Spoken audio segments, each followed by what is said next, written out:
Muy buenos días, queridas y queridos estudiantes. Junto con la profesora Camila les traemos por hoy día la clase de los inicios de la colonia en América. ¿Ok? Vamos a ver algunos conceptos de cómo se fue mimetizando la colonia ya después del descubrimiento y la conquista de los diversos territorios en América. Por eso el objetivo para esta clase es el siguiente: conocer características del proceso de conquista, principalmente el mestizaje y el sincretismo cultural. Antes de todo, tenemos que comenzar con lo siguiente, con ver las consecuencias del descubrimiento en América y en Europa. Cuando mencionamos descubrimiento, hacemos referencia al descubrimiento de América. Entonces, punto A, consecuencias del descubrimiento de América en América. Primero que todo, la crisis demográfica. ¿Qué- ¿A qué hace referencia esto? Primero que todo, que América era un territorio totalmente distinto antes que llegaran los españoles. Las culturas precolombinas predominaban en la zona y no habían colonias, virreinatos ni posteriores países independientes, sino que simplemente eran civilizaciones, tribus y pueblos. Obviamente que al llegar los españoles modificaron todo eso, ya que se relacionaron con los indígenas, hubo un proceso de mestizaje potente y también exterminaron a muchas etnias que se encontraban acá. Y por ende se fue modificando la geografía y la población que se habita en esta geografía. Entonces igual va ligado al punto de la desaparición de culturas. La desaparición de culturas es, no desaparecen, valga la redundancia, las culturas. Estas desaparecen por la intervención de los españoles, ya sea por batallas, por el mestizaje, por enfermedades, etcétera. Y por último, el punto 3, el sistema de encomiendas, que básicamente, sin que lo olviden, es un trabajo en donde lo realizaban los indígenas esclavos. Eran trabajos muy duros que se encargaban principalmente de la minería, la agricultura y la construcción. Y no eran compensados con dinero, sino que con otros bienes, como una vivienda, o sea, podían vivir en algún lugar, comida, protección, por así decirlo, etcétera. En el punto B, las consecuencias del descubrimiento en América en Europa. Primero que todo, ampliación del mundo conocido. Esto es fácil, ya que antes del descubrimiento de América, llevado a cabo por Cristóbal Colón, se conocía solamente Europa, Asia y parte de África. ¿Ok? Después con las expediciones tanto de Portugal como de o sea, de claro, las expediciones portuguesas, disculpen, como la expedición de Cristóbal Colón, se conoce eh, todo el territorio de África y América. Y también se conoce después el territorio de Oceanía. Mejor dieta alimenticia. Recordemos que al descubrir América también se descubren nuevas culturas, nuevas personas, nuevos alimentos, los cuales son exportados hacia el viejo continente, disculpen. Los cuales principalmente eran la papa, la palta y el maíz. Y por último, la 3, revolución de los precios. Tenemos que recordar que uno de los motivos principales de los españoles era saquear todas las riquezas que se encontraban en América. Así que se llevaron mucho oro, mucha plata, esclavos, etc. Ahora, ya de lleno, ¿cómo afecta todo la colonia en América? En distintos aspectos: político, económico, social y cultural. Nosotros, la clase del día de hoy, nos vamos a guiar principalmente de los factores sociales y culturales. Los inicios de la colonia. Los que más se vieron afectados con todo esto fueron los indígenas que se encontraban en América, ya que, como se mencionó anteriormente, muchos de ellos fueron desapareciendo por enfermedades, la relación entre europeo y indígena, el mestizaje, etc. Y hemos hablado mucho del mestizaje, es verdad. Y si usted no sabe qué es el mestizaje, se lo estará preguntando, y es súper válido. ¿Qué es el mestizaje? Vamos al grano. Es un cruce entre razas distintas, de las cuales surgen nuevas etnias o razas, valga la redundancia. Normalmente se utiliza este término para referirse a la mezcla entre las distintas culturas de América, principalmente los indígenas y los europeos, que son el choque de culturas en el continente americano.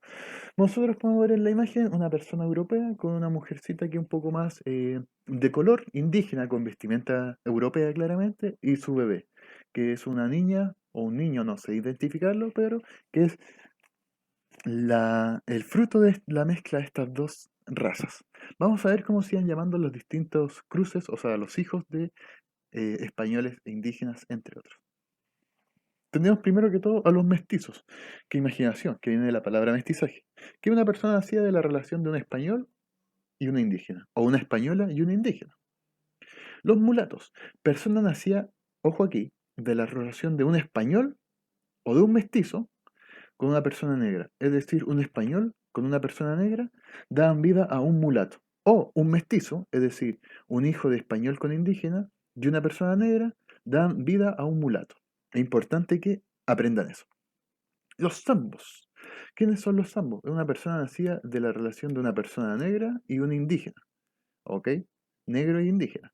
Y los criollos, que no es parte del mestizaje, pero igual es una nueva raza, son personas de madre y madre, de madre y padre españoles, pero nacidos en América. Es decir, el papá y la mamá son españolas, nacieron en España, pero el hijo o la hija nace en América. Sincretismo cultural. ¿Qué es el sincretismo? Proceso de mezcla entre distintas culturas. En términos generales se refiere al cruce cultural entre los españoles e indígenas en América. Entonces el intercambio de las culturas en el aspecto social, artístico, arquitectónico, religioso, etcétera, entre estas dos grandes razas, por así mencionarlas, los indígenas y los españoles. En la foto podemos ver al niño Jesús naciendo y está acompañado de María y José y de personas españoles ya del siglo XV, siglo XVI, de la Edad Moderna. Esto es el sincretismo cultural. Tenemos tres aristas, que sería el sincretismo cultural social, que es la mezcla de las distintas costumbres que mantenían los europeos e indígenas, se da por las constantes migraciones. Como los españoles van migrando de un lugar a otro, van relacionándose con distintos pueblos originarios o pueblos indígenas. Y aquí se da el sincretismo cultural social. También tenemos el sincretismo cultural artístico, ¿ok? Que es la mezcla de las distintas costumbres, la cual se ve reflejada en algunas construcciones de la colonia, principalmente en iglesias, catedrales, viviendas, etcétera. Y por último, el sincretismo cultural religioso o sincretismo religioso, que es la mezcla de las distintas costumbres, las cuales se ven reflejadas en la influencia de la Iglesia Católica. Esto podemos ver no solamente con las construcciones, sino con los pensamientos, cómo se fue expandiendo la creencia religiosa en los antiguos pueblos.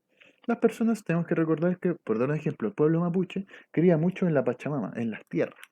Y los españoles, para eh, inyectarlos con la religión católica, fueron comparando a la Virgen María o Virgen del Carmen con la cordillera de los Andes. Y así fueron teniendo una relación más significativa la religión católica para los pueblos indígenas, en este caso los mapuches.